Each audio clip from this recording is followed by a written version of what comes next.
Hello and welcome back to the channel where once again it's time for another first impressions video in my PlayStation series. With us today taking a look at a 3D platformer in the form of Crash Bandicoot 2 Cortex Strikes Back, a game which originally saw release in October of 1997 in North America before coming out in Japan and the PAL territories in December of that year. It's worth pointing out that I haven't actually ever played any Crash Bandicoot games properly whatsoever. I picked this game up quite a while back and this was the very first time that I even turned it on. So it was actually quite exciting and quite interesting coming into this game because I know what Crash Bandicoot games are like in general, but without actually ever investing any real time into them, it was something new. Of course.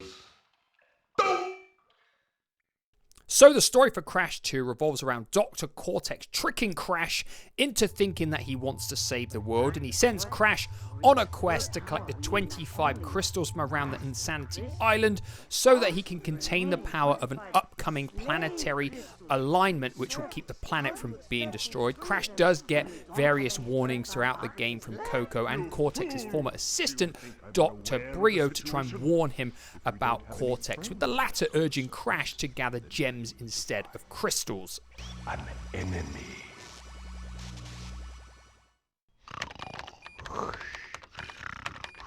Crash? So we're going to jump straight into visuals because once you start a new game, there are no options to change on the main menu and you're actually launched straight into the story and then you'll start playing the game. And once I started playing the game, I was genuinely surprised by how good Crash Bandicoot 2 looks, because this game looks fantastic across the board. All of the character models for both Crash and the enemies look genuinely good. They're unique, they're interesting, they've got a lot of character and personality to them, and they're really pleasant on the eye. The color palette for the game is absolutely fantastic. It really is. It's bright, it's vibrant. All the levels that I've been on so far are just full of life, and it's a fantastic looking experience, and that brings me on to the level of detail in the levels because they look really good. The texture quality in this game is absolutely fantastic, and I think the main reason for that is because they're quite linear levels. They're either going forwards or backwards or sideways. It means the developers can put all their effort into this because they're not developing a huge 3D world for the PlayStation to process, and as such you've got a fantastic looking game because the performance is brilliant as well. There's no noticeable pop-up anywhere at all, certainly that I've experienced so far within the game, and it's just a brilliant looking game overall, to be fair. Even the video sequences which use the in-game graphics look absolutely fantastic as well. It's really hard to say anything negative at all about Crash Bandicoot 2 in terms of visuals. Through each door lies a well-hidden crystal. The crystals look like this. Bring me the crystals, Crash. That is all I will say for now. We will speak again. So moving on to the sound effects and music next, and for me Crash 2 performs just as well in this area as it does visually, because I feel it's very strong whether we're talking about the narrated sequences with the voice dialogue, the sound effects, or the music. The dialogue in particular is really good because the characters gain a lot of personality every time you hear all the speech, and it adds to the quality of the game. It does. The sound effects are wacky and charismatic, exactly what they need to be for a platformer of this style, and the music adds to the game as well. It suits the settings, the jungle-based settings that a lot of the levels have. The music fits this very well. It's by no means memorable, and you're not going to be humming it when you turn the game off, but when you're playing the game, it fits the environments of the levels to a T. So of course, I will give you some samples of the music within Crash Bandicoot 2.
So moving on to the gameplay next, and Crash 2 is every bit as strong in this area as it is with the way it looks and sounds. The basic structure of the game is pretty simple, with you moving through the levels and collecting crystals for Dr. Cortex, with boss battles at the end of each warp room. It's simple and it's easy to pick up and play as well, but because there's great variety in what you're doing from level to level, you don't get bored. I certainly haven't, at least from my first hour or so with the game. Most levels will have you moving up the screen, with these being the most common levels, but from time to time you'll have levels where you're running down into the screen as you're chased by things, or you will have areas in levels where you're moving side to side across the screen with more traditional two-dimensional gameplay, adding the fact that Crash can ride both animals and vehicles as well, and it means there's a huge amount of variety within the game that continually keeps things new and interesting. And whilst you might lose lives quite easily and unexpectedly in places, as you move through the levels, the game gives you plenty of opportunities to gain additional ones, so you never feel pressured to be more cautious. That's actually quite a gung-ho platform, and I think it's a really, really positive point for the game. There's nothing too difficult about the game. Once you get to grips with everything, I think you'll enjoy yourself really, really easily. It actually has a really good learning curve as well, with the earlier levels being relatively simple and then the following levels gradually presenting more of a challenge as you progress through them.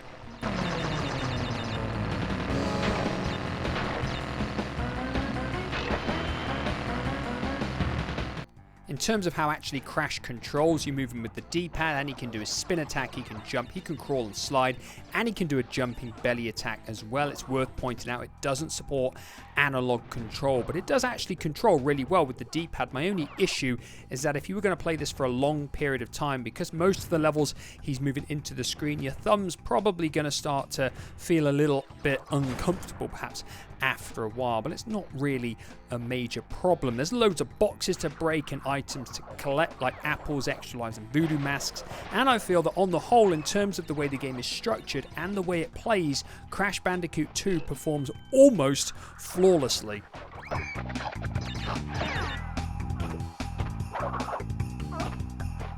So moving on to content and lifespan next, and there are 25 main levels spread across 5 different warp areas, each with a boss level at the end, and there are 2 additional levels as well, giving you a total of 32 levels. There's obviously 25 crystals to collect across the main levels, and there are a total of 42 gems to collect as well. And in terms of an actual lifespan of the game, all I can say is this: for 1 hour of gameplay, I'd completed 12% of the game, so I would assume it would take between 8 and 9 hours if you were to fully complete the game, and that for me is actually a perfect sort of time for a game like this. If you wanted to play through it leisurely in a week or so, it would be an ideal game for that, about an hour and a half every day, and you'd probably have the game completed. So I think in terms of this, I think it's absolutely bang on. There's quite a lot to see, quite a lot of levels, a lot of gems and crystals to collect, and it's a perfectly well-paced game as well. So I feel in terms of content and lifespan, it's actually really strong as well. Of course, it's worth pointing out it is only a one-player game.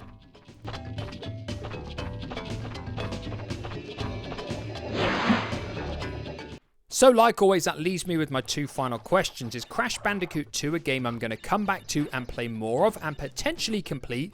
And what final grade is it going to get based on its first impressions? Well, I can tell you this, in regards to whether I'm going to play it more, I've actually been playing it more since I recorded the footage for this video, because it's a genuinely good pick up and play platformer. You can turn it on, do a couple of levels, spend about half an hour having a good time, and then come back to it the following day and do the same thing. And this is a testament to the quality of the game, because I don't play platformers really anymore at all. So this is a refreshing change for me.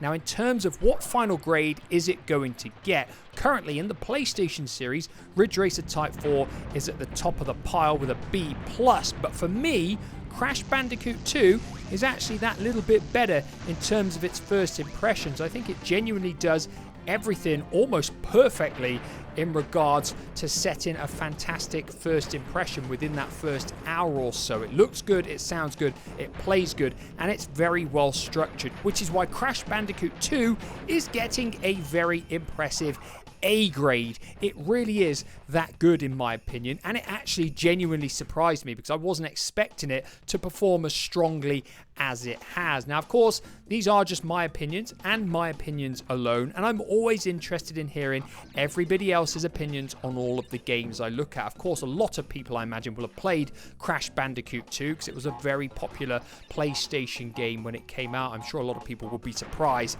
that I've never even played it before this video, but that genuinely is the case. So, of course, let me know your thoughts on Crash Bandicoot 2 down below, and like always, I'll be back with another first impressions video the same time next week. Goodbye for now.